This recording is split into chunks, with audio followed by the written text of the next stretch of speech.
qu'est-ce qui s'est passé dans notre tête pour qu'on en arrive là?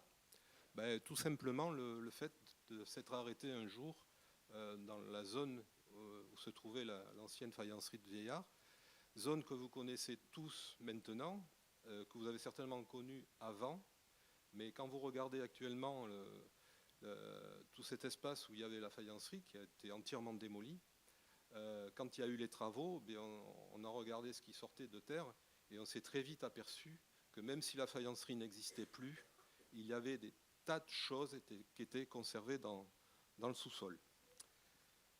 Voilà.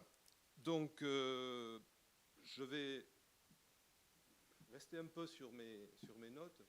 Je ne sais pas s'il est prévu une discussion par la suite, si le temps le permet. On a jusqu'à quelle heure? Je ne veux pas vous amener trop tard non plus. Oh, ben ça devrait aller.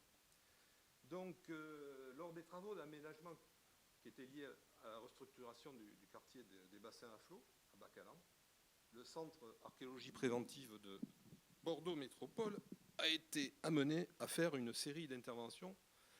Interventions qu'on appelle dans un premier temps prospection, c'est-à-dire qu'on a regardé un petit peu ce qui se passait. Ensuite, on a fait des sondages et on a fini par faire des fouilles préventives, d'archéologie préventive. Tout ça entre 2015 et 2024. En fait, il y a eu une petite intervention qui a eu lieu il y a 2 ans. Tiens, pour l'instant, il n'y en a pas trop besoin. D'intervention sur et autour de l'emplacement de la manufacture de faïence fine et de porcelaine, David Johnston. On parle de Vieillard, mais il ne faut pas oublier David Johnston, et ses fils, entre 1835 et 1895. Donc, la manufacture a été installée dans les bâtiments d'un ancien moulin qu'on appelait le moulin de Teynac ou moulin des Chartrons. Ce moulin doit son nom à M. Joseph Laurent Teynac, qui était maître charpentier et qui avait fait fortune aux Indes. Le projet de construction d'un moulin dit économique reposait sur des moyens très importants, à savoir 24 meules, 12 roues étaient mues par l'action de la marée de la Garonne, par le flux et le reflux. L'architecte qui conçut cet ouvrage était Claude Clochard. Les travaux débutèrent à la fin des années 1772 et s'achevèrent en 1788. Après de nombreux déboires et sur le financement surtout de l'opération, l'entreprise périclita rapidement après son inauguration. Les canaux furent rapidement obstrués par la vase de la Garonne, tout simplement, qui s'accumulait au fil des années. Teynac est mort en 1790, complètement ruiné. En 1793, on renonce définitivement à entretenir le moulin. De 1793 à 1811, ce moulin est transformé en entrepôt des denrées coloniales et en 1812, de 1812 à 1819, en entrepôt à tabac. Le 10 avril 1819, Jacques Lafitte, négociant, achète au gouvernement le moulin et ses dépendances. Il projette de le remettre en activité en remplaçant l'énergie hydraulique par 2 machines à vapeur. Des travaux débutent dès 1820 par l'assèchement et la restauration des canaux pour alimenter une fosse à mâture. En 1821 et 1826, 2 grandes ailes de 1500 m² chacune sont établies de chaque côté de la grande cour du canal aval.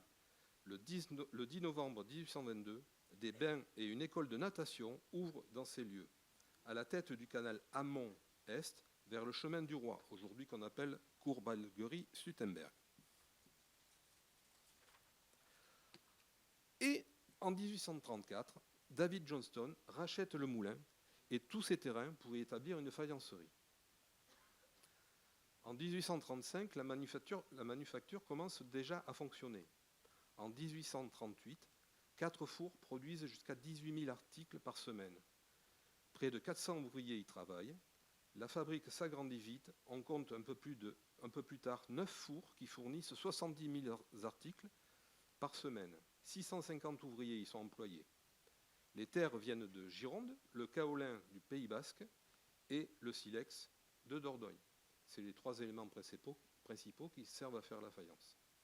La production de la manufacture Johnston, au début inspirée par la faïence fine anglaise, tant par les formes que par les décors, est récompensé à plusieurs reprises, tout d'abord avec une médaille d'or en 1838 et une autre en 1841 aux expositions de la Société philomatique de Bordeaux, et une médaille d'argent en 1839 à l'Exposition universelle de Paris.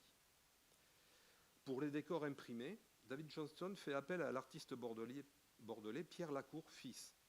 Il participe plus particulièrement pendant 6 mois aux essais d'application du brevet de lithographie imprimé sur faïence déposé par un dénommé Léger en 1839, essais qui malheureusement resteront sans lendemain.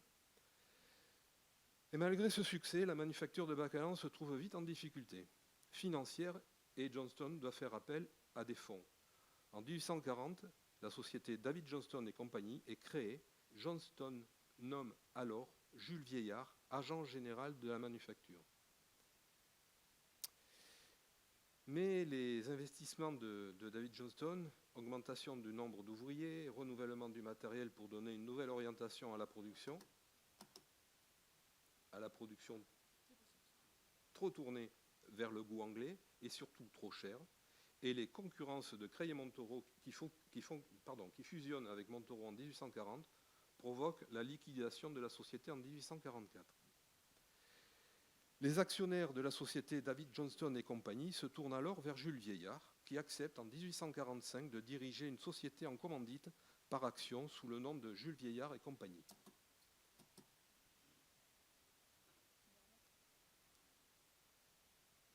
Donc là, vous avez un résumé des différentes périodes chronologiques.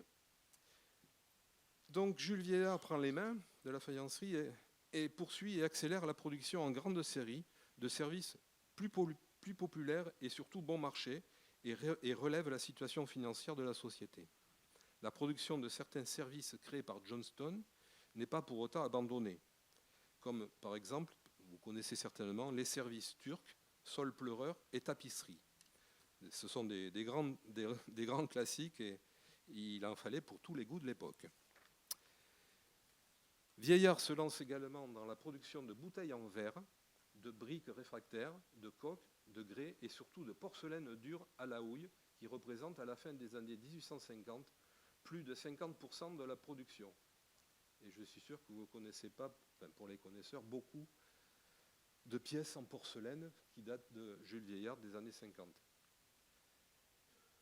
La manufacture s'agrandit, s'équipe de nouvelles machines et de nouveaux fours, principalement voués à la cuisson de la porcelaine. Y travaillent alors des milliers de personnes. La réussite commerciale étant atteinte, Vieillard partage en 1865 la gérance de la manufacture avec ses 2 fils, Albert et Charles. Puis, il meurt en 1868. Albert se charge principalement de la faïencerie, Charles de la verrerie. La production de faïence fine continue à se diversifier avec la création de nouveaux services de table et de toilettes très populaires, service Rouen, service Strasbourg et service Moutier, ainsi que service Louis XV, et ainsi que de vaisselle blanche, très bon marché. À la fin des années 1870, la production est également marquée par le goût du japonisme et de l'orientalisme. De nouvelles techniques céramiques sont mises au point, en particulier celles dites aux émaux en relief, développées par l'artiste Amédée de Carranza. Suite à la régression économique amorcée en 1885, un consortium est fondé en 1889. Ça s'appelle la Société anonyme des immeubles faïencerie et verrerie de Bordeaux-Bacalan. Puis, Charles et Albert meurent, respectivement en 1893 et 1895. Le 20 août 1895, il n'existe plus de faïencerie à Bordeaux. Donc on va en venir maintenant, après ce bref rappel historique et rapide, aux interventions archéologiques. Donc, dans un premier temps, ce furent les effondrements répétés des canaux d'alimentation de l'ancien moulin de Ténac qui attirèrent notre attention. Une autorisation de sauvetage est alors délivrée par l'État, par Pierre Régaldo, je pense, au Centre archéologie préventive de Bordeaux Métropole, afin de positionner avec précision l'emprise des canaux du moulin avant leur destruction. Cette intervention a vite montré que ce canal avait servi également de dépotoir à la manufacture Johnston-Vieillard. La surveillance systématique des travaux d'aménagement du quartier, mise en place dès 2015, a par la suite très vite fait apparaître la présence de nombreux dépotoirs en relation avec l'ancienne manufacture, aussi bien dans le comblement des anciens canaux abandonnés du moulin qu'à l'extérieur de son emprise, dans les environs proches, mais aussi dans le nouveau quartier situé à plus de 700 mètres au nord-ouest de l'établissement. Ces dépotoirs comblent d'anciens fossés de drainage ou bien encore des fosses où servent de remblais compactés destinés à supporter les surfaces de roulement des nouvelles rues du quartier qui sont tracées à partir des années 1880. Que reste-t-il aujourd'hui de la faïencerie Johnston-Vieillard? Pas grand-chose. Tous les bâtiments et les fours, je vous l'ai dit tout à l'heure, ont disparu depuis longtemps.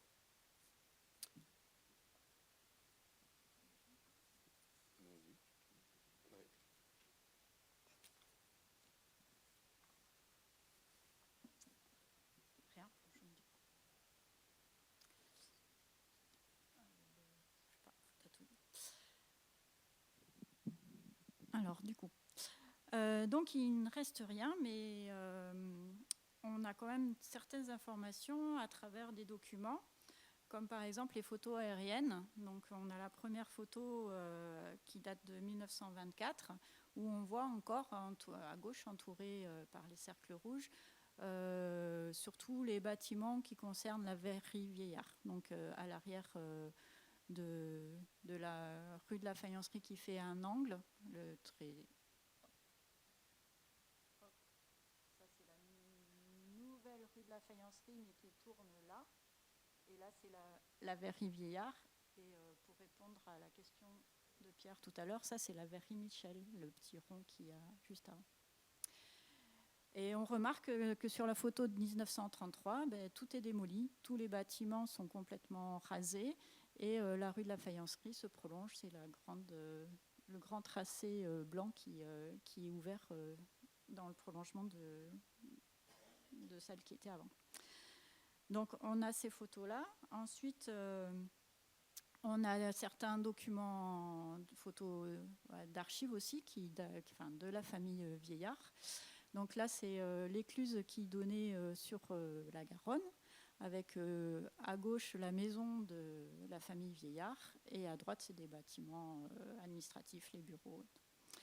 Et le canal qui se prolonge avec juste au bout, on voit l'ancien moulin qui servait d'exposition, de salle d'exposition principalement, avec les cheminées, on devine les cheminées qui sont derrière. Et juste aujourd'hui, voilà à quoi ça ressemble. Donc la rue de la Faïencerie et c'est tout.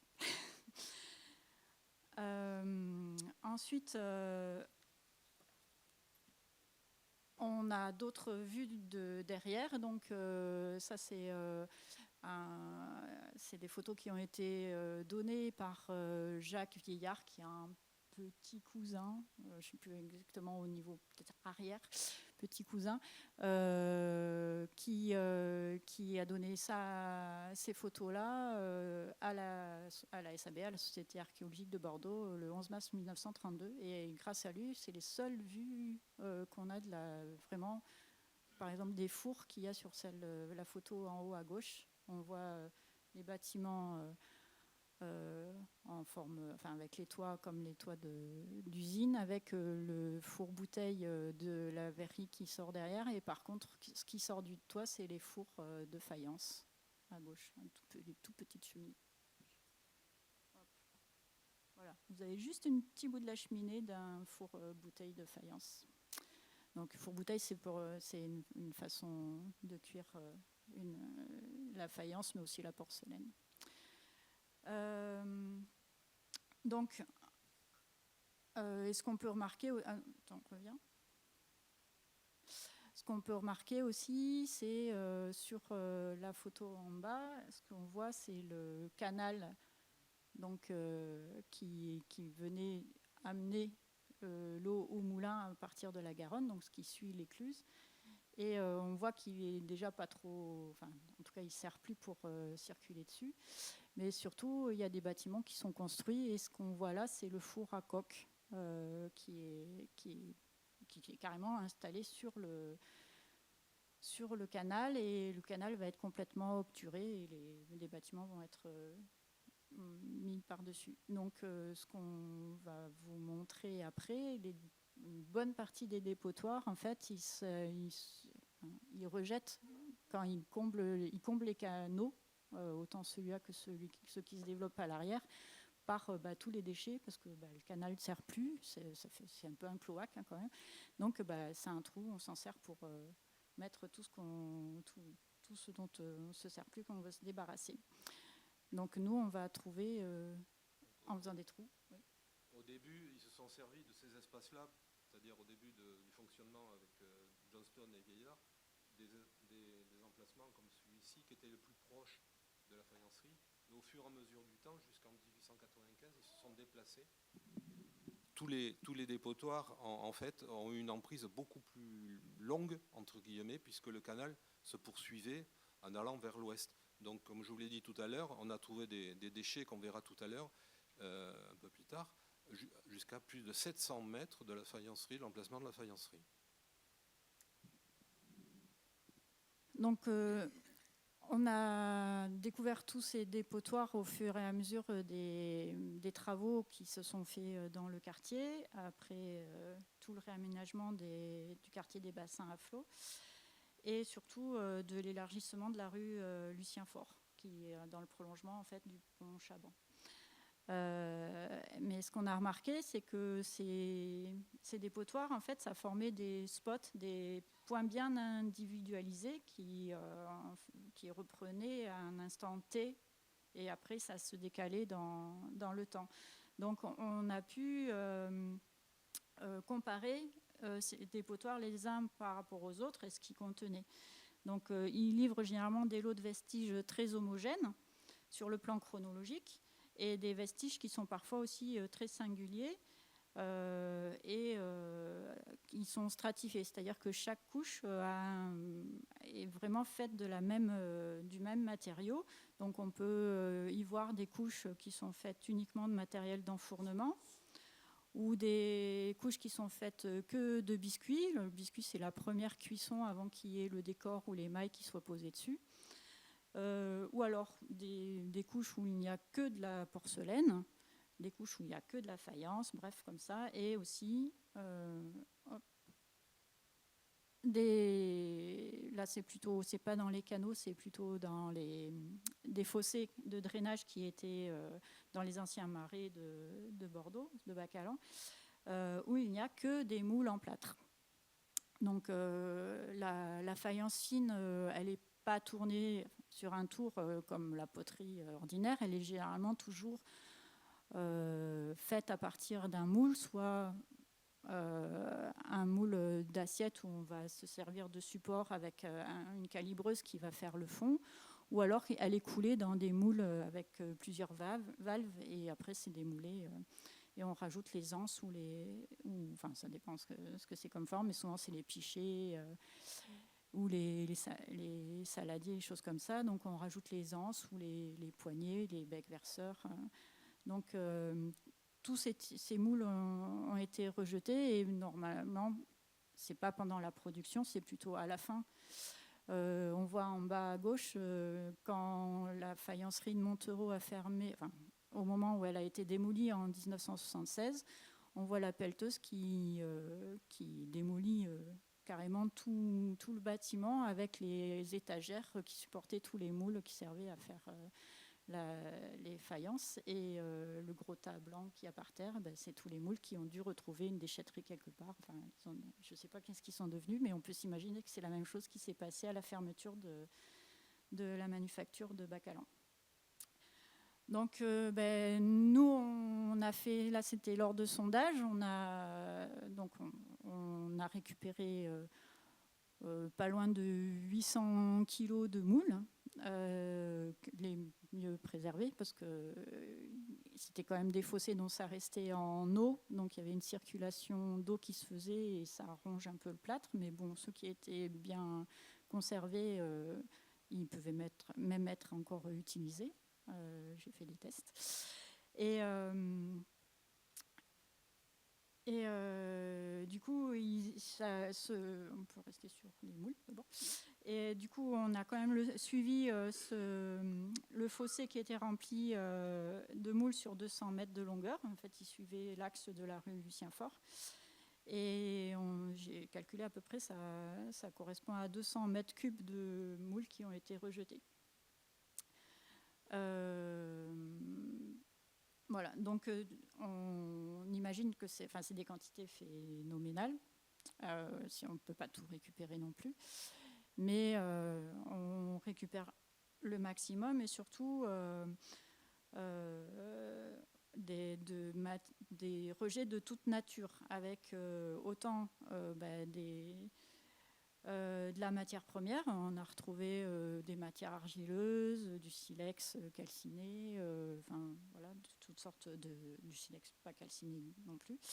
Mais aussi donc les moules en plâtre, tout ce qui sert à faire cuire, donc le matériel d'enfournement. Voilà sur la photo ce qu'on appelle en haut des pernettes ou des pattes de coq. Donc en fonction de la forme des objets qui sont cuits, on va prendre tel ou tel petit colifichet pour faire des supports pour empêcher que les objets émaillés collent, soit collent entre eux, soit collent au support. Et on a retrouvé aussi tout ce qui concerne les essais de laboratoire, c'est-à-dire que tout au long de la vie de la manufacture, en fait, il y a des techniques qui s'améliorent, on change de terre et il faut aussi qu'on adapte les émaux qui vont sur la terre. Et donc on fait des essais avec des numéros. On a trouvé les petits pots avec les numéros qui correspondent aux couleurs. Et ça servait aussi aux décorateurs de savoir qu'est-ce qu'ils utilisaient à tel endroit. Ils avaient des palettes avec les numéros. Ils savaient ce qu'ils allaient utiliser. Et le seul élément vraiment datant, on l'a trouvé en haut à droite sur des essais de couleurs sur une petite tasse en porcelaine, et c'est la seule date qu'on ait inscrite sur un objet même dérivé par rapport à... là c'est juste un essai, pas sur un objet fini.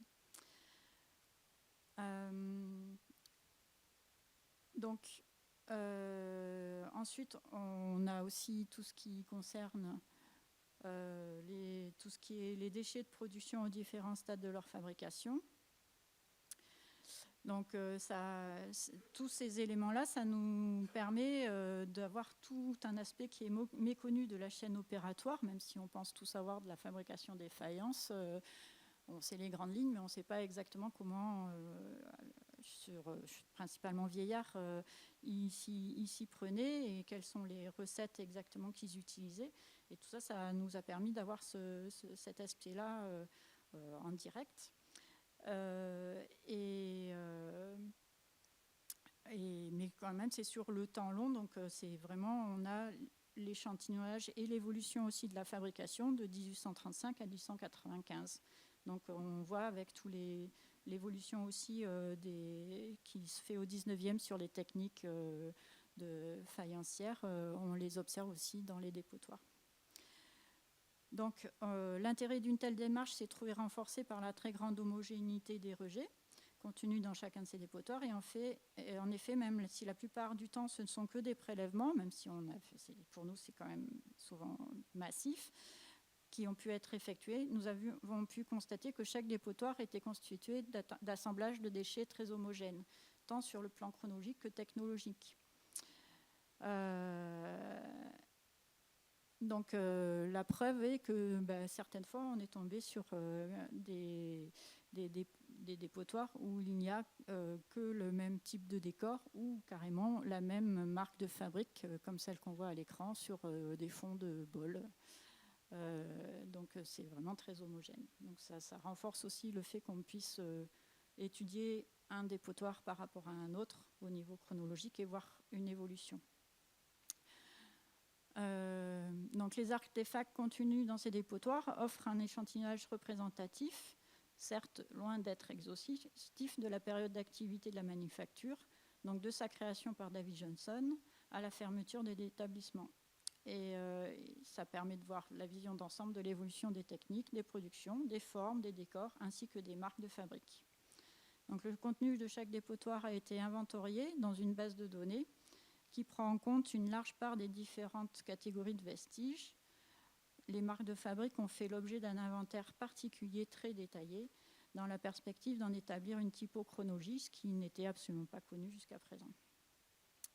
Elles ont été distinguées par gérance, c'est-à-dire qu'on connaît les marques de Johnston, de Vieillard et Fils.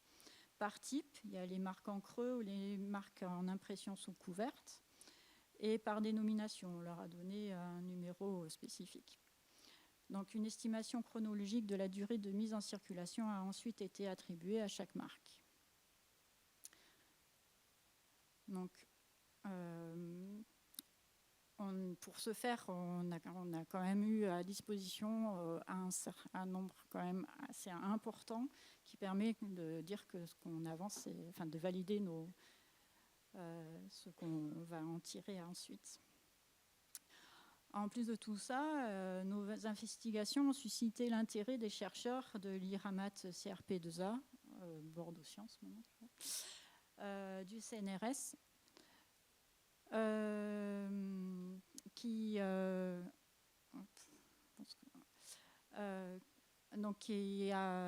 pu monter un projet région. Donc, comme vous voyez, qui s'est intitulé Johnson-Villard, la manufacture bordelaise Johnson-Villard, de 1835 à 1895. Ce titre-là, vous allez le retrouver assez souvent parce que c'est à peu près dans tous les articles. Donc, ça concernait aussi une approche historique et technique et les influences européennes. C'est un projet qui a été cofinancé par le Conseil régional de Nouvelle-Aquitaine, le LABEX, l'ASCARBEX qui n'existe plus. Et ce projet avait pour objectif d'étudier les aspects techniques de la production, notamment les faïences fines, les porcelaines et les émaux cloisonnés, en développant une méthodologie d'analyse adaptée, qui a été traitée dans le cadre d'une thèse financée par ce projet, supportée par Rémi Beauvois. À la fin du projet, il y a eu 2 journées d'études qui ont marqué la clôture. Donc, qui se sont déroulés le 9 et 10 juin 2022 au Musée des Arts Décoratifs et du Design de Bordeaux et qui ont réuni l'ensemble des chercheurs qui ont travaillé sur les différentes disciplines. Et le projet a permis de donner ce que vous avez à l'écran, un ouvrage où on a un nouvel éclairage sur ce patrimoine industriel et artistique bordelais du 19e siècle. Donc, c'est édité aux presses universitaires de Limoges, PULIM, et c'était sous la direction de Martine Hiverneau et Ayed Benamara.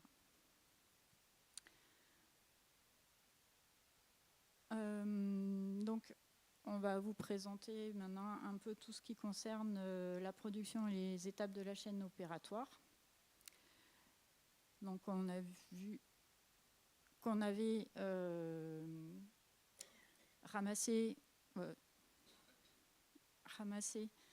des millions de restes et des tonnes de restes de ratés de cuisson.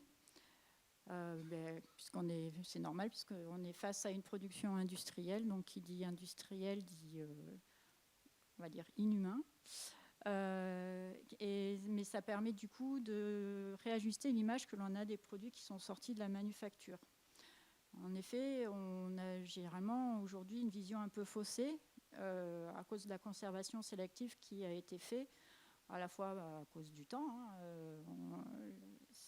tout n'est pas conservé, mais aussi du fait que c'est souvent des collections et qui se limitent généralement qu'aux belles pièces, où les musées, c'est pareil, c'est souvent les pièces d'exposition qui ont été primées ou qui ont été conservées.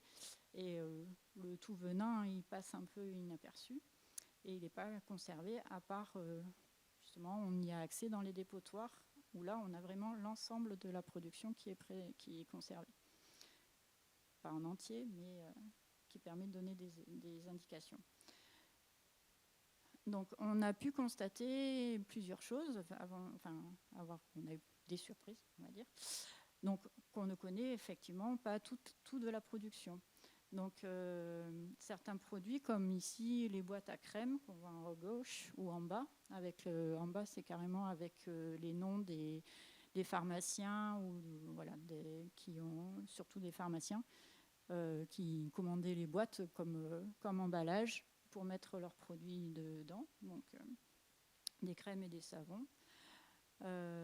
Ils ont fait aussi des isolateurs de lignes télégraphiques en porcelaine, en haut à droite. Et on a aussi les manches de couteau, qui participent aussi au service de table, mais dont souvent on n'a plus la trace ici parce qu'eux n'étaient pas marqués, alors que souvent les services de table sont marqués avec le nom de Vieillard. Donc même si on en trouve, on ne peut pas dire que actuellement, on ne peut pas dire à 100% que ça a appartenu à un service de Vieillard. Ensuite, on s'aperçoit aussi que le gros de la production, c'est des choses très, très, ce qu'on appelle populaires, de la fin du 19e siècle, et qui sont en fait ce qui a été le plus produit et ce qui est le moins connu actuellement. Donc avec des motifs souvent, c'est pas du pochoir, c'est une sorte de pochoir, parce qu'on et on s'aperçoit aussi souvent que tous ces produits-là, on les retrouve, nos collègues qui travaillent dans les dom-toms, donc les ex-colonies, c'est ce qu'ils ont le plus. Donc, il y a une grosse partie de la production qui partait directement en bateau en Amérique du Sud, et aussi en Espagne aussi un peu, et en Afrique.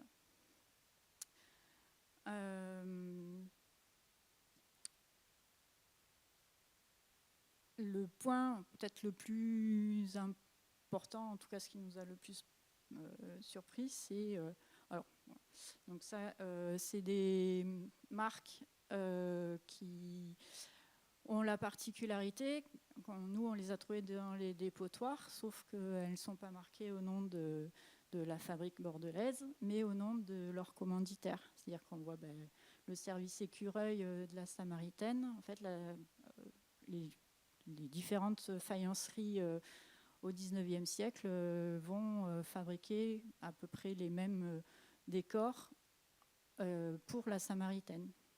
Et peu importe la faïencerie. Et du coup, le nom de la faïencerie s'efface totalement par rapport aux grands magasins, en fait. C'est une fois que les grands magasins sont apparus. Je rajoute un petit détail par rapport à ces marques. On a bien la preuve qu'elles sont fabriquées à Bordeaux chez Vieillard, tout simplement parce qu'on les a trouvées aussi à l'état de biscuits sans qu'elles soient finies, en cours de fabrication. Donc elles viennent bien évidemment de Bordeaux, même s'il n'y a pas marqué Jules Vieillard sur une marque de chacun de ces assiettes, ces assiettes principalement. Donc ça apporte des informations sur les clients en fait, de la faïencerie à la fin, plutôt dans les années 1880. C'est des grands.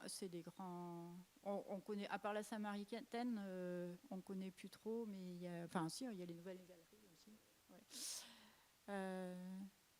Donc, voilà. Donc le deuxième fait le plus surprenant, c'est aussi la quantité de porcelaine que l'on a trouvée.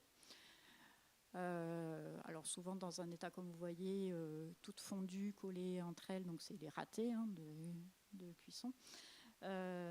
Et en nombre aussi important que la faïence fine, en fait. Donc aujourd'hui, on connaît marqué que la faïence fine de Johnson et de Vieillard, mais au niveau de la production et sûrement de ce qui rapportait aussi à l'entreprise, la porcelaine était très importante. Et c'était souvent ordinaire, pas forcément décorée. Ou si elle est décorée, ça rappelle ce qu'on appelle maintenant, la porcelaine de Paris. En fait, c'est le même, on ne peut pas faire la différence. Et elle n'est pas du tout marquée. Donc on en trouve en grande quantité parce que déjà la cuisson de porcelaine ça occasionne de nombreux déchets car les températures elles sont supérieures à 1300 degrés, donc c'est ce qui cuit le plus fort. Et du coup, à ces températures-là, ça impose des contraintes physiques que dès qu'il y a la moindre faiblesse dans le chargement, il y a tout qui s'effondre et se colle les uns aux autres. Et du coup, ce qu'on appelle des moutons, c'est tous les objets qui sont collés entre eux, avec aussi les boîtes réfractaires dans lesquelles ils étaient installés pour la cuisson.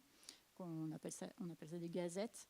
Et aussi avec les petits supports qui servaient à maintenir les choses en place et sans que ça colle trop. Mais là, pour le coup, il y a tout qui s'est concrétionné ensemble. Et comme ça nous permet de voir comment étaient installés aussi les objets les uns par rapport aux autres dans les fournées.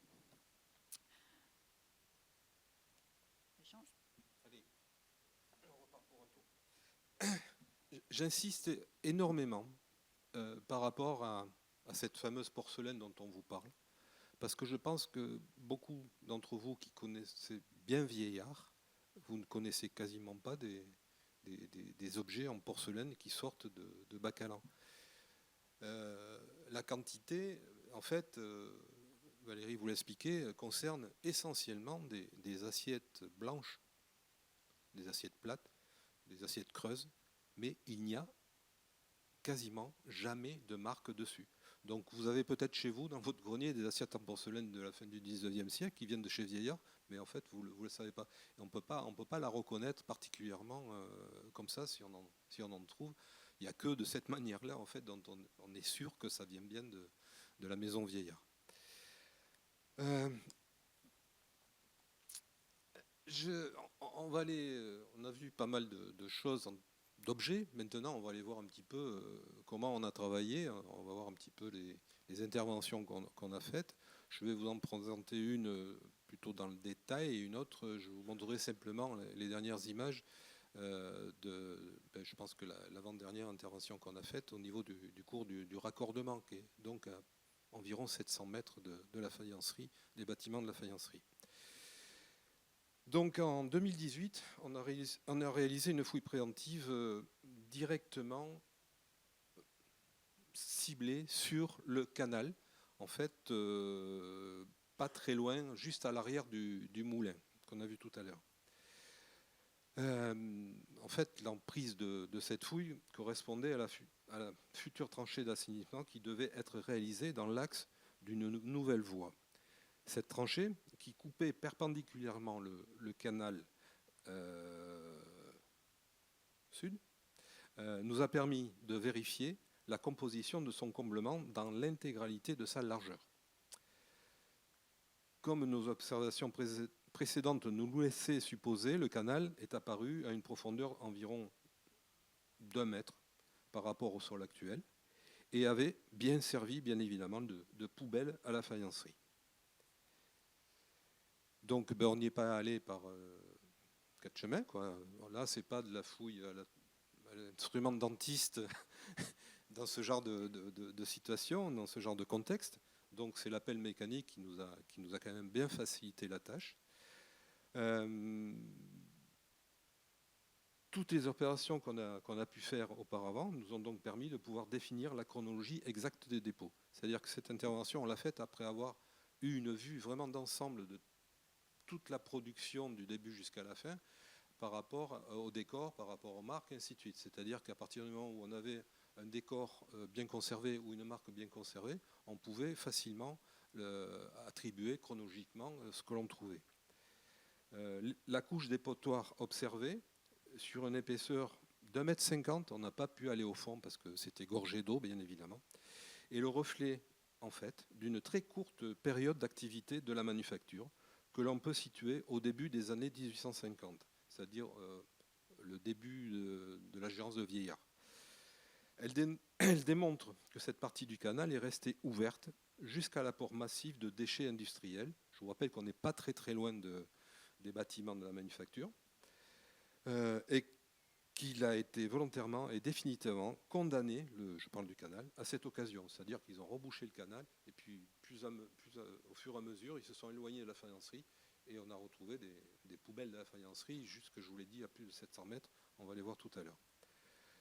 Comment pouvons-nous être certaines de la chronologie, entre guillemets, qu'on propose, des vestiges qu'on a trouvés? Disons qu'il y a plusieurs raisons. Donc, déjà, par la présence de cette fameuse porcelaine qui n'est pas fabriquée avant 1850 et qui est ici représentée, entre autres, par une petite tête de vierge qui sort du même moule que la Vierge qui a été envoyée en 1851 par Jules Vieillard à Sèvres. Donc vous avez à gauche, à votre gauche, oui, une Vierge qui a été envoyée par Vieillard pour montrer que Vieillard savait faire de la porcelaine à Sèvres en 1851. C'est noté, la marque correspond parfaitement, et on est tombé sur cette petite tête de Vierge en porcelaine qui sort exactement du même moule que Vieillard avait envoyé. Donc on sait que cette porcelaine, elle date à peu près du début des années 1850.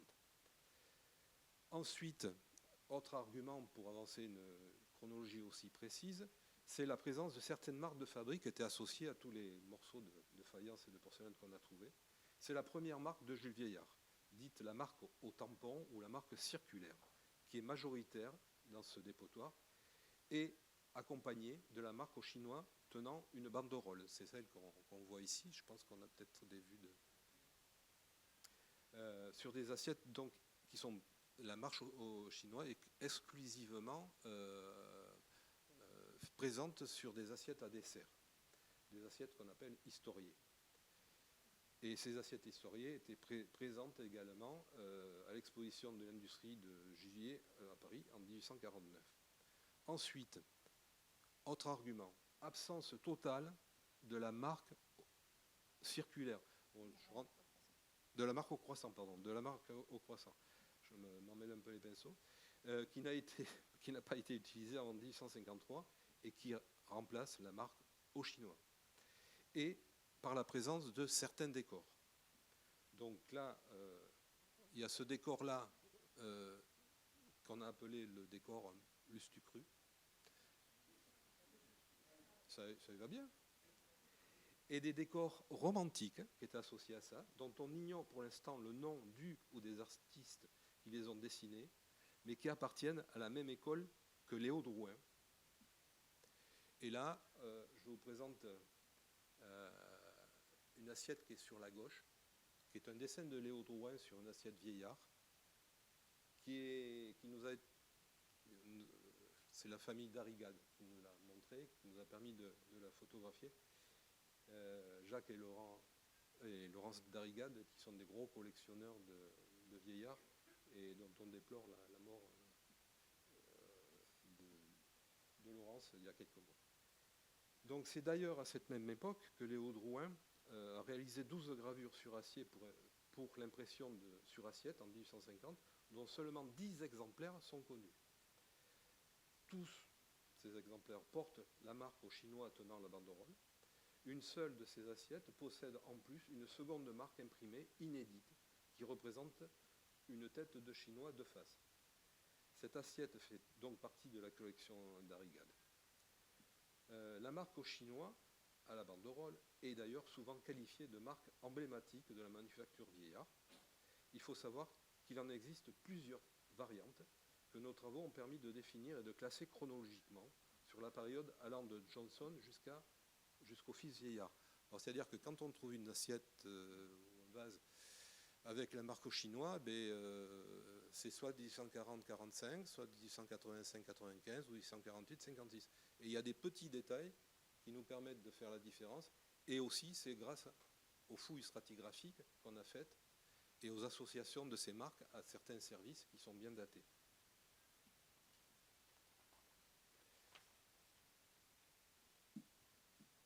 On a été un peu vite, mais bon. Pour finir, je vous présenterai que des photos, des images d'une autre intervention réalisée en 2020 au niveau, je vous en parlais tout à l'heure, du cours de raccordement. Je ne sais pas si vous voyez où est le cours du raccordement. C'est à l'emplacement, il y avait une église protestante évangélique, pardon, qui a été démolie récemment parce que c'est encore un quartier en plein travaux. Donc on a fait un diagnostic archéologique qui a été prescrit par les services de l'État et on en est resté là. On n'a pas été plus loin, même si le diagnostic était extrêmement positif. Je ne sais pas si vous voyez la photo qui est en bas à droite, dans quoi on se trouve.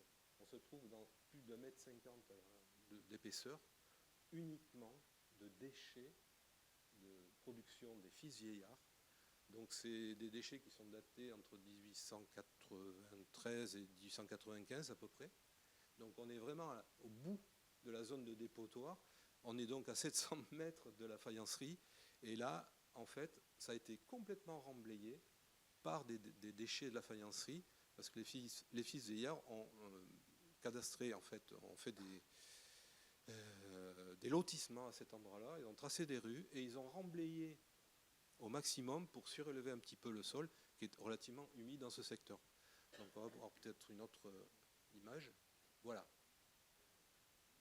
Voilà sur quoi on est tombé. Et peut-être que vous allez comprendre pourquoi on n'a pas fait de fouilles préventives exhaustives, parce qu'il nous aurait fallu des bâtiments monstrueux, des hangars pour stocker tout ça. Tout ça, ce sont des rejets de faïence. Là, ils ne font plus de porcelaine. Des assiettes encore empilées. On voit les morceaux orange, ce sont les gazettes, c'est les boîtes dans lesquelles étaient disposées les faïences pour les cuire dans les fours. C'était énorme. Donc dans ce genre de choses, on prélève dans les stratigraphies, mais là, on a daté l'ensemble sur une période de moins de 10 ans, même peut-être encore un peu moins. Donc on prélève, on choisit, et puis on se dit, bon, il faut en garder un petit peu. Donc, diapositive suivante, je crois, voilà. Mais on remplit les big bags. Parce que quelque part, si on ne peut pas les traiter sur place, eh bien, on les met de côté, on les conserve, et un jour, quand on aura le temps, on triera tout ça. On a plusieurs stocks, entre guillemets, de déchets, parce que ça valait vraiment le coup d'en garder, d'en conserver en mémoire un certain volume. Voilà. Je crois qu'on a fait le tour. Et après, il faut imaginer la photo à côté, qui est juste à côté, on ne voit pas grand-chose, mais vous imaginez le travail qui est à faire, parce que tout ça, il faut les nettoyer. Chaque caisson, chaque morceau de faïence, et ainsi de suite, il faut les trier par décor, par marque, par nature, enfin bon, et par forme. Donc c'est un boulot vraiment de longue haleine. Donc on a échantillonné tout au long de ces interventions à peu près. On a toute l'évolution des marques, on vous l'a montré tout à l'heure, on a toute l'évolution des décors. Donc déjà, on apporte énormément de choses à une partie de la production de Vieillard, de Johnson et de Vieillard, qui était quasiment pas connue. On connaît, Valérie vous l'a dit, beaucoup plus les belles pièces qu'on voit dans les musées, chez les antiquaires, bien évidemment. On connaît aussi beaucoup peut-être les assiettes à dessert. Il y en a beaucoup dans les maisons encore qui se promènent sur des vaisseliers, sur des buffets.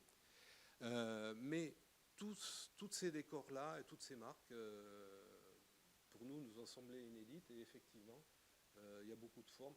Des manches de couteau qu'on a vues tout à l'heure, mais je ne pense pas que c'est pas marqué, donc vous pouvez éventuellement en avoir. Mais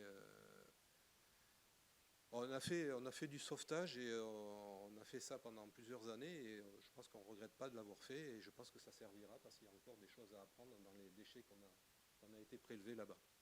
Voilà, on vous remercie de votre attention et si vous voulez poser quelques questions.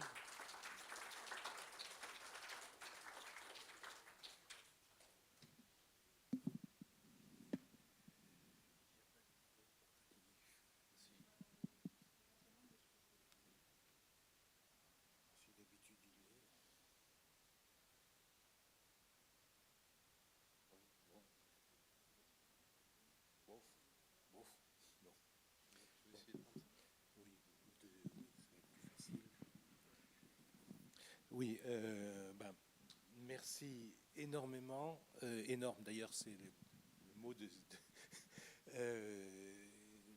c'est effrayant. Ce que vous avez fait, ce qui reste à faire, est absolument effrayant.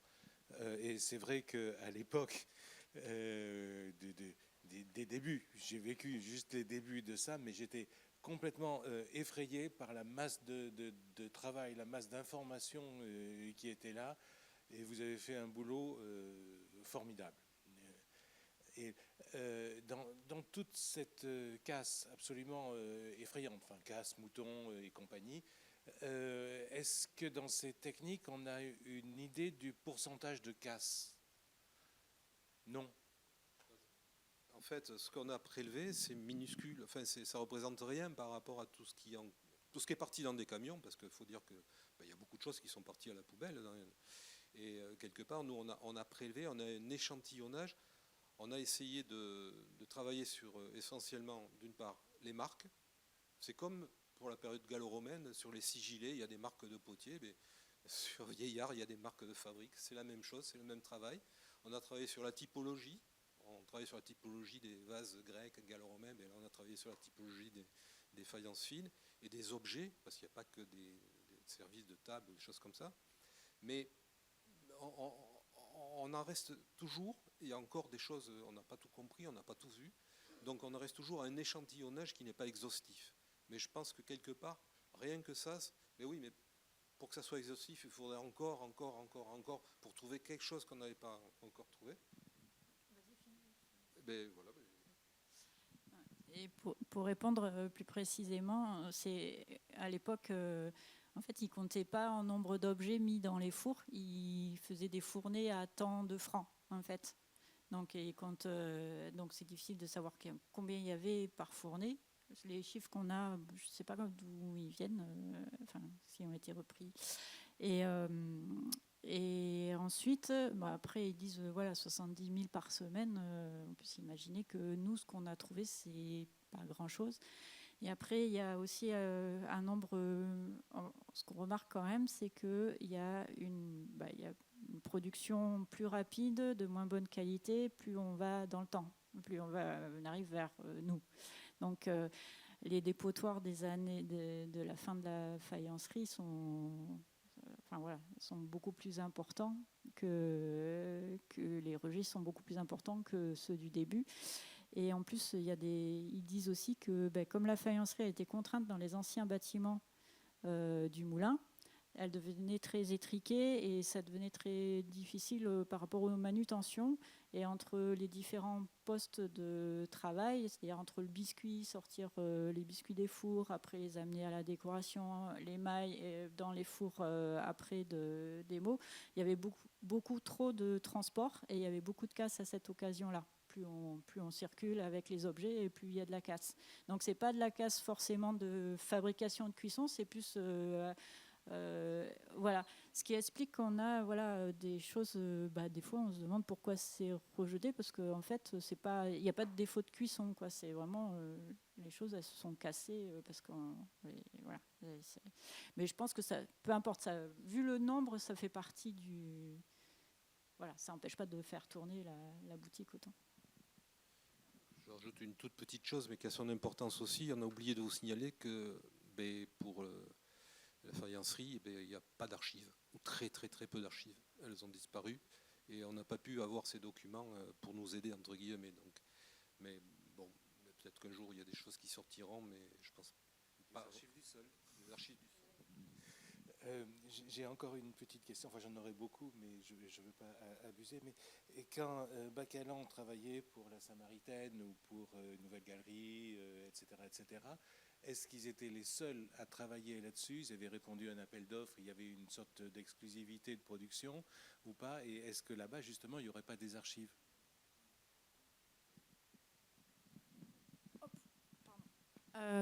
En fait, ça marche surtout à la fin. Les faïenceries, elles ont eu beaucoup de problèmes financiers partout en France, surtout après 1860 et un peu à cause des Anglais. Et du coup, il y a des consortiums qui se sont créés entre les faïenceries travaillaient ensemble. Elles ne travaillaient pas ensemble, mais en fait, elles répondaient Ouais, toute la France. Donc autant les grosses, autant Creil et Montereau. Et c'est pour ça que souvent on trouve les mêmes décors, surtout à la fin, faits dans les faïenceries, parce que peu importe le décor, il n'y avait pas de marque déposée en fait. Le tout, c'était de répondre et de pouvoir répondre aux énormes, enfin les débouchés. À la fin du 19e siècle, c'est les grands magasins. Donc c'était leur survie en fait, et c'était la seule manière de pouvoir répondre aussi à la grande quantité des commandes des grands magasins. Et il y a aussi des grands magasins étrangers. Donc on a parlé de l'Espagne, mais aussi par exemple à Buenos Aires, on a des marques de grands magasins de Buenos Aires, de Mexico, enfin voilà. Donc c'est-à-dire il fallait pouvoir alimenter aussi tout ça. Donc voilà, elles arrivaient à s'entendre. Alors là, ça va être difficile si on n'a pas le. On vous entend. Enfin, nous, on vous entend.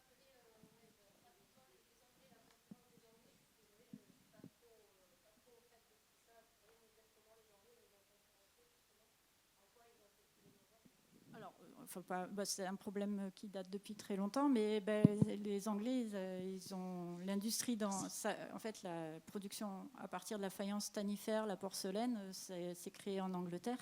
Donc ils ont déjà le savoir-faire et on va dire qu'ils avaient aussi de la main-d'œuvre pas chère. Ils osaient faire ça et ils avaient le charbon à disposition. Enfin, ils avaient tout, quoi.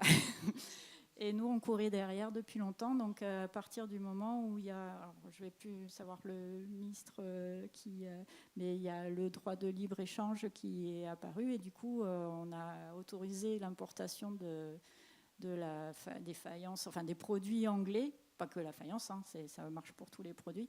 Et là, nous, on n'était pas concurrentiels, tout bêtement. C'est une histoire qui se répète. Donc voilà. Et ça, pendant tout le 19e, ça a été sujet. Enfin, c'est un gros. Enfin, tous les industriels français, ils sont braqués sur.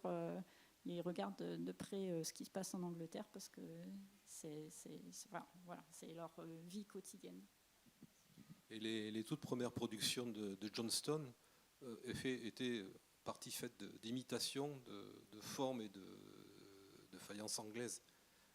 C'est vraiment le style anglais. Et Vieillard a coupé court à tout ça parce que quelque part, ça ne marchait plus. C'est pour ça qu'il s'est lancé dans des produits beaucoup plus populaires, comme on a vu tout à l'heure. C'est quand même les bols bleus damier et tout ça. C'est quand même très ancien par rapport à la faïencerie. C'est les débuts de Jules Vieillard. Mais il est parti dans cette voie-là et c'est grâce à ça qu'il a remonté côté économique de la faïencerie. Mais on avait déjà vu la semaine dernière l'importance de la houille, du charbon de terre pour les industries qui nécessitaient ça. Là, les verreries, là, les faïences, porcelaine, etc. Oui, il s'agit de faïences feldspathiques, de faïences dites fines. C'est pas la même faïence que nous verrons dans 2 semaines, qui là est une faïence dite stannifère, bien que la glaçure soit du plomb. Enfin bon, on vous expliquera certainement ça dans 15 jours.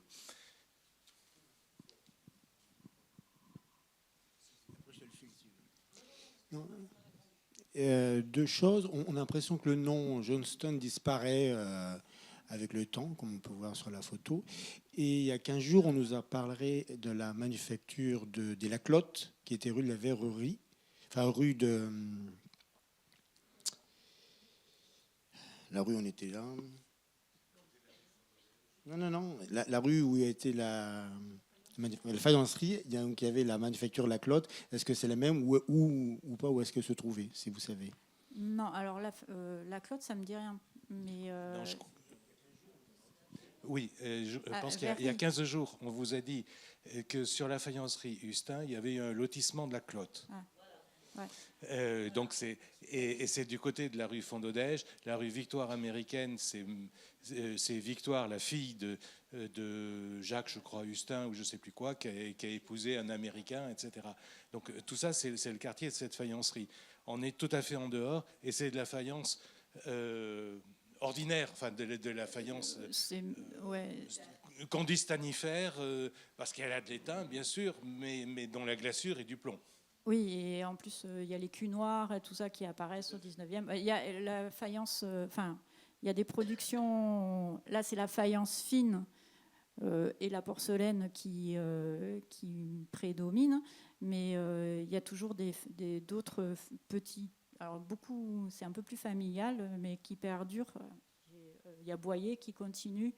Enfin voilà, il y a plein de on les appelle les faïenciers, mais qui continuent à faire, qui font avec un émail aussi ce qu'on appelle noir, enfin avec des taches noires, marron avec les taches brunes, voilà, qui imitent la poterie, enfin la céramique de Gênes.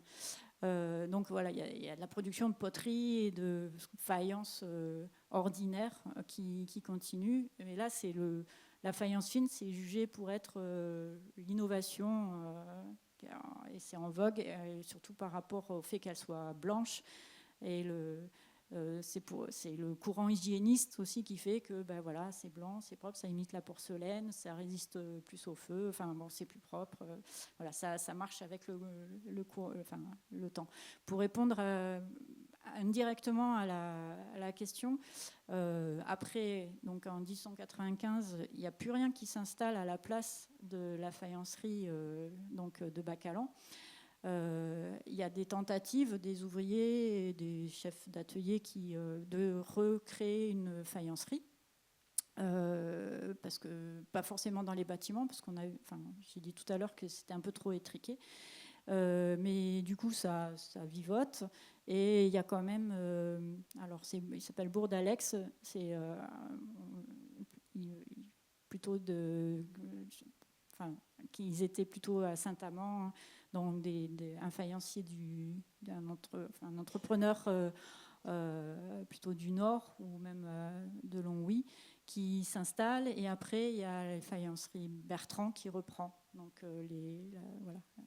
il récupère des moules, des décors.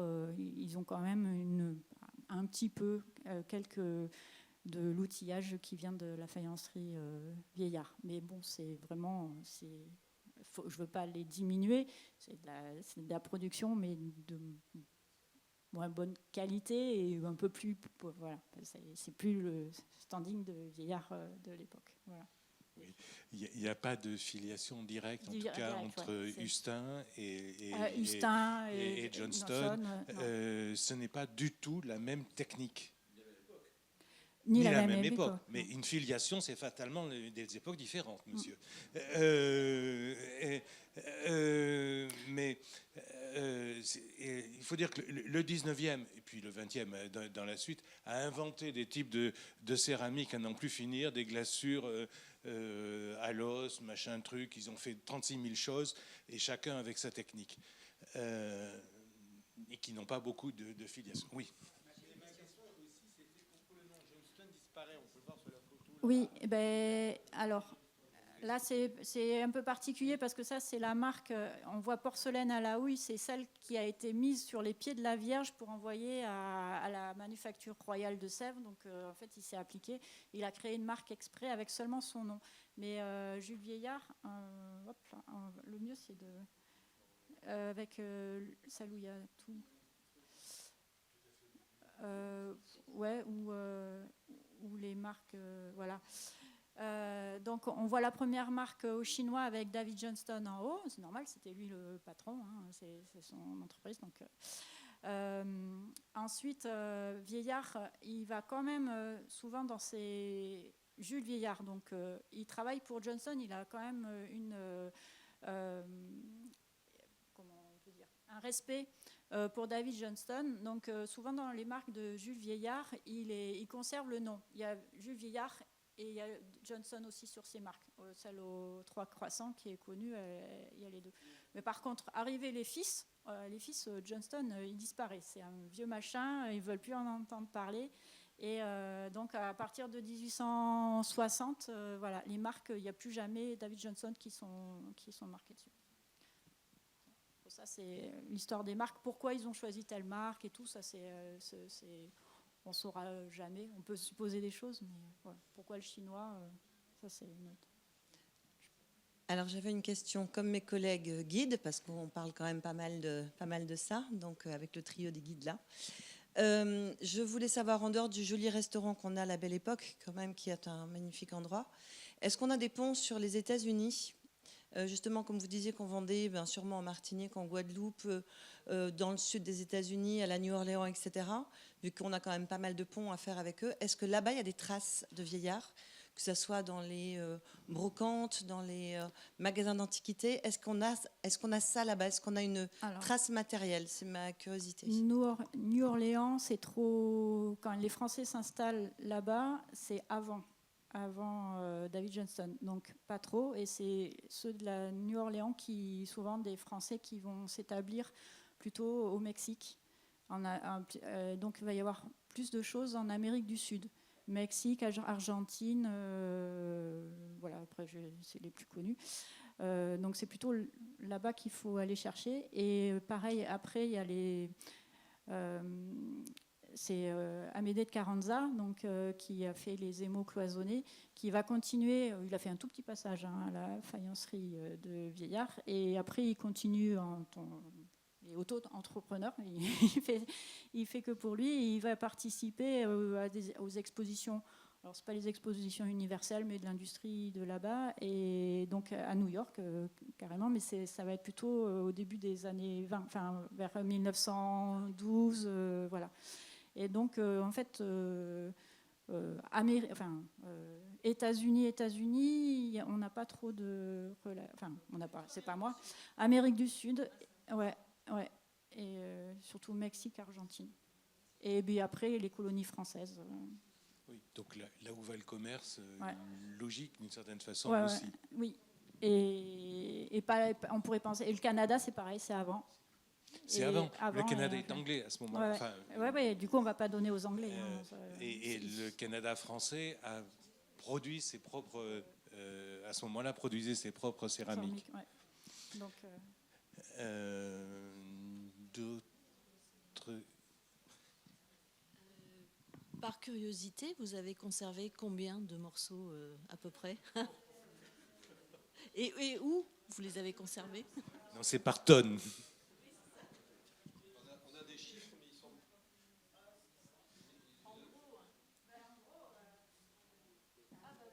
Au moins tout ça. Mais vous pouvez augmenter ça, parce que ça, c'est vraiment tout ce qu'on a compté, étudié, mais il y en a, on va dire, presque autant qui sont encore... Il reste combien de mètres cubes dans les sacs, dans les big bags? 4 et 8... il y a 8 mètres cubes encore qu'on n'a pas exploité. Et on peut penser aussi que dans le sol, il en reste quand même encore un petit peu. Oui, c'est sûr. Pour les archéologues de...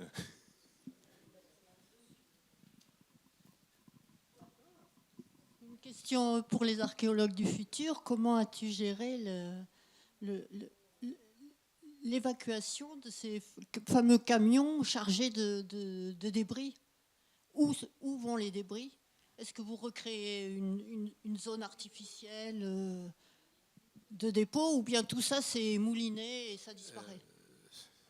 Tout ça, c'est mouliné. Ouais, on a sauvé les meubles avec la technique du Big Bag, entre guillemets. On a suivi des camions jusqu'aux déchetteries et ainsi de suite. On a été gratté dans les tas de déblais en dehors de la faïencerie où les vestiges avaient été déposés. Mais ça représente des centaines, des milliers de mètres cubes. Donc on a un échantillonnage qui, ma foi, est important, et aussi qui concerne toute la période chronologique de fonctionnement. On n'a pas tout, bien évidemment, mais quelque part, on a quelque chose qui est relativement représentatif. Après, il faut bien concevoir que ne faire que ça, par rapport à des telles quantités, il arrive un moment où on n'en peut plus. Il faut des espaces, mais c'est sûr qu'on aimerait tout garder. Après, on fait de la sélection, après on cherche uniquement certaines choses, les choses qui nous manquent, qu'on ne connaît pas, les choses qu'on a vues comme les marques de fabrique tout à l'heure, où il y en avait toute une diapositive. on les ramasserait encore parce que ce sont des marques de fabrique. Mais quelque part, un bout de décor, tout est concassé. On n'a quasiment pas de pièces entières. Je dirais qu'on a peut-être, je ne sais plus ce qu'on a, on a un truc qui est à peu près entier, mais c'est 99,99% des objets qu'on a recueillis sont cassés.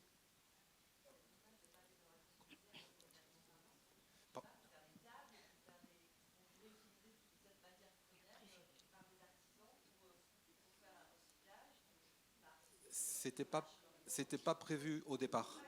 Et quand une machine comme celle-là est lancée, c'est-à-dire l'urbanisation à outrance et le plus vite possible avec des gros moyens, nous, on ne peut pas suivre. Je crois qu'on tire notre épingle du jeu par la simple volonté. Jamais j'aurais imaginé de faire de l'archéologie sur du 19e siècle. Et puis, quelque part, on s'est rendu compte au fur et à mesure des travaux qu'il y avait quand même quelque chose à sauver d'important pour le patrimoine bordelais avant tout. Oui, autre question peut-être, entre 1855 et 1885, apparemment la marque aux Chinois disparaît. Alors, vous n'en avez pas trouvé?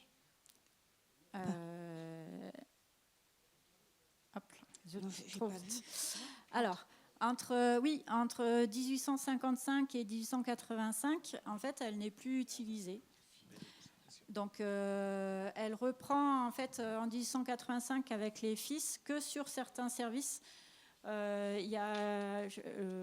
Parce qu'en fait, ils reprennent, il y a comme un revival, ils reprennent les décors du père. Parce que ça doit revenir plus ou moins à la mode. Je ne connais pas leur raison. Mais du coup, en fait, la dernière marque, elle réapparaît avec le décor églantine. Voilà. Et elle revient qu'avec ce décor-là. Voilà.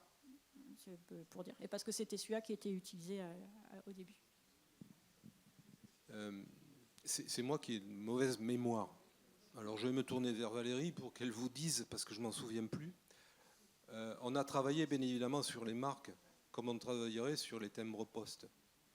On ne fait pas la collection de marques, mais on essaye de voir toutes les marques différentes entre le début et la fin. Donc là, on a à peu près bouclé. Il reste encore des choses à faire, certainement. Mais on en est à combien de marques différentes? Non, je ne sais pas. Je demande à chaque fois. Non, je sais qu'il y a 60. À la fin, les fils, ils vont faire ce qu'on appelle les services nommés. C'est-à-dire que chaque décor a un nom. Et donc là, je parle d'églantine. Il y a voilà, comme le turc. Voilà, ils donnent des noms au décor. Et ils en donnent, nous on en a répertorié 70. Donc déjà, rien qu'à la fin, il y a 70 marques différentes. Après, il y a les marques génériques et après des marques spécifiques pour telle ou telle forme ou telle ou telle utilité. Donc plus d'une centaine, mais pas... Voilà. Vraiment différentes. Mais, oui, vraiment différentes. Alors... Nous, non, parce qu'on n'a pas vocation à ça. On a fait déjà des petites expositions. Il y avait une exposition à la maison du projet sur le quartier des bassins à flot. Et justement pour expliquer ce qu'on avait trouvé dans le quartier. Mais ce qui est prévu... Alors, le musée des Arts Déco est en travaux. Et donc, c'est normalement, on a un espace au sein de l'exposition permanente dans la salle Vieillard pour exposer le pendant, on va dire, les objets de collection et les sous-sols, voilà, la fabrication, tout ce qui n'est pas visible dans le musée. Vous imaginez bien sûr que le MAD va accueillir 18 000 et quelques tessons, etc. Donc, ça sera une sélection, bien évidemment. C'est une sélection des choses qui sont vraiment parlantes, des choses les plus parlantes, et qui ne sont pas accessibles par les collections du musée. En fait. Et ça sera une bonne chose de toutes les façons. On ne va pas mettre des assiettes qu'ils ont toutes cassées, ça n'a aucun intérêt. Bien, il nous reste à vous remercier beaucoup pour tout ça.